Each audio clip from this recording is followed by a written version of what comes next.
There are two things that I think that great leaders need to have: empathy and perspective. And I think these things are very often forgotten. Leaders are so often so concerned about their status or their position in an organization, they actually forget their real job. And the real job of a leader is not about being in charge, it's about taking care of those in our charge. And I don't think people realize this, and I don't think people train for this.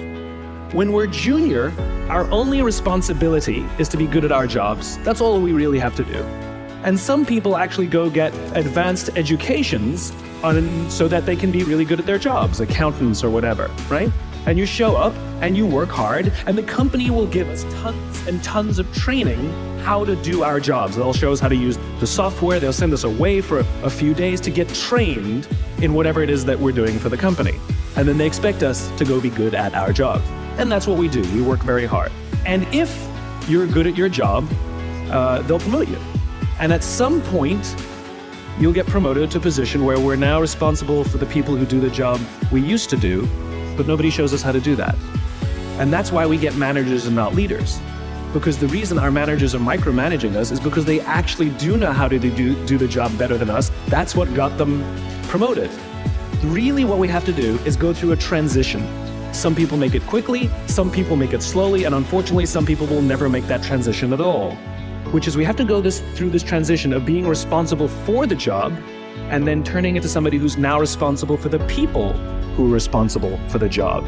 And as I said before, one of the great things that is lacking in most of our companies is that they are not teaching us how to lead. And leadership is a skill like any other. It is a practicable, learnable skill. And it is something that you work on. It's like a muscle. If you practice it all the days, you will get good at it and you will become a strong leader. If you stop practicing, you will become a weak leader. Like parenting, everyone has the capacity to be a parent. Doesn't mean everybody wants to be a parent, and doesn't mean everybody should be a parent. Leadership is the same. We all have the capacity to be a leader. Doesn't mean everybody should be a leader, and it doesn't mean everybody wants to be a leader. And the reason is because it comes at great personal sacrifice. Remember, you're not in charge, you're responsible for those in your charge. That means things like when everything goes right, you have to give away all the credit. And when everything goes wrong, you have to take all the responsibility. That sucks, right? It's things like staying late to show somebody what to do. It's things like when something does actually break, when something goes wrong, instead of yelling and screaming and taking over, you say, try again. When the overwhelming pressures are not on them, the overwhelming pressures are on us.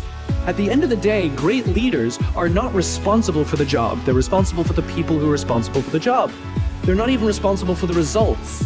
I love talking to CEOs and say, what's your priority? And they put their hands on their hips all proud and they say, my priority is my customer. I'm like, really? You haven't talked to a customer in 15 years. There's no CEO on the planet responsible for the customer. They're just not. They're responsible for the people who are responsible for the people who are responsible for the customer. I'll tell you a true story. A few months ago, I stayed at the Four Seasons in Las Vegas. It is a wonderful hotel. And the reason it's a wonderful hotel is not because of the fancy beds. Any hotel can go and buy a fancy bed. The reason it's a wonderful hotel is because of the people who work there. If you walk past somebody at the Four Seasons and they say hello to you, you get the feeling that they actually wanted to say hello to you. It's not that somebody told them that you have to say hello to all the customers, say hello to all the guests, right? You actually feel that they care. Now, in their lobby, they have a coffee stand. And one afternoon, I went to buy a cup of coffee, and there was a barista by the name of Noah who was serving me. Noah was fantastic. He was friendly and fun, and he was engaging with me, and I had so much fun buying a cup of coffee, I actually think I gave 100% tip, right? He was wonderful. So as is my nature, I asked Noah, do you like your job? And without skipping a beat, Noah says, I love my job. And so I followed up. I said, what is it that the Four Seasons is doing that would make you say to me, I love my job? And without skipping a beat, Noah said, throughout the day, managers will walk past me and ask me how I'm doing, if there's anything that I need to do my job better. He said, not just my manager, any manager. And then he said something magical. He says, I also work at Caesar's Palace. And at Caesar's Palace, the managers are trying to make sure we're doing everything right. They catch us when we do things wrong. He says, when I go to work there, I like to keep my head under the radar and just get through the day so I can get my paycheck. He says, here at the Four Seasons, I feel I can be myself. Same person, entirely a different experience from the customer who will engage with Noah. So we in leadership are always criticizing the people. We're always saying, we got to get the right people on the bus. I've got to fill my team. I got to get the right people. But the reality is, it's not the people. It's the leadership. If we create the right environment, we will get people like Noah at the Four Seasons. If we create the wrong environment, we will get people like Noah at Caesar's Palace. It's not the people. And yet we're so quick to hire and fire. You can't hire and fire your children. If your kids are struggling, we don't say, you got to see at school, you're up for adoption. So why is it that when somebody has performance problems at work, why is it that our instinct is to say, you're out? We do not practice empathy. What does empathy look like? Here's the lack of empathy. This is normal in our business world. You walk into someone's office, someone walks into our office and says, your numbers have been down for the third quarter in a row. You have to pick up your numbers, otherwise I can't guarantee what the future will look like. How inspired do you think that person is to come to work the next day? Here's what empathy looks like.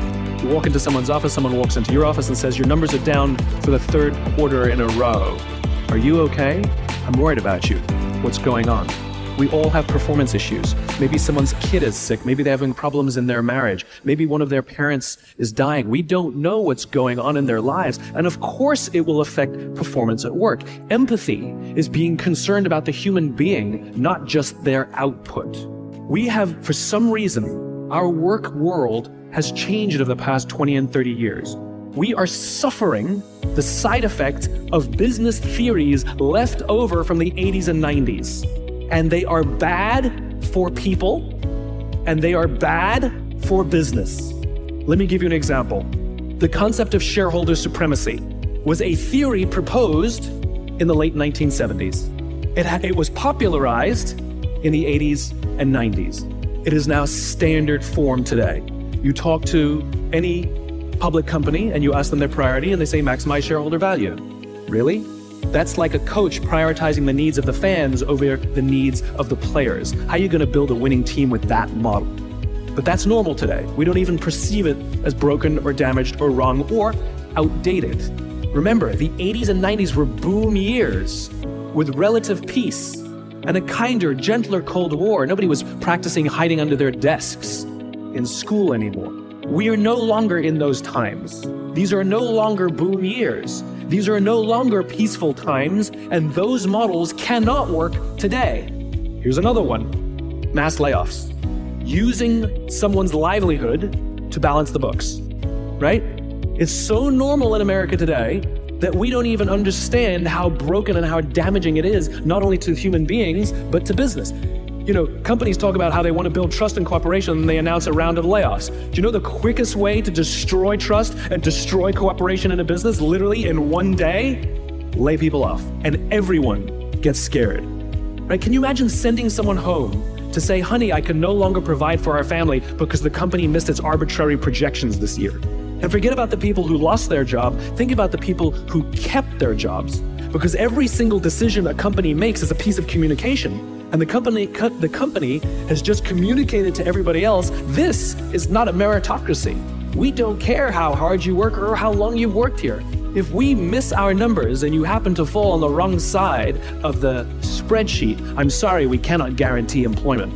In other words, we come to work every day afraid. And we're asking our youngest generation to work in environments where how would any of us ever stand up and admit, I made a mistake? We're constantly being told, you have to be vulnerable. Leaders are vulnerable. What does that even mean? It doesn't mean you walk around crying, I'm vulnerable, right? No, what vulnerability means is you create an environment in which someone feels safe enough to raise their hand and said, I don't know what I'm doing. You've given me a job and I haven't been trained to do it. I need help. I made a mistake. I screwed something up. I'm scared. I'm worried. All of these things no one would ever admit inside a company because it puts a target on your head in case there's another round. And so we keep it to ourselves. And how can a company ever do well if nobody's ever willing to admit they made a mistake, that's scared, or they don't know what they're doing? And so we've literally created cultures in which every single day, everybody comes to work and lies, hides, and fakes. And we're asking our youngest generation to work and succeed and find themselves and build their confidence and overcome their addiction to technology and build strong relationships at work. We're asking them to do this, and these are the environments we've created. We keep saying to them, you're the future leaders. We're the leaders now. We're in control. What are we doing? This is what empathy means. Hey there. If you're enjoying our content, show some love. Like, share, comment, and subscribe to stay tuned for more. Let's build something awesome together. Subscribe for more now.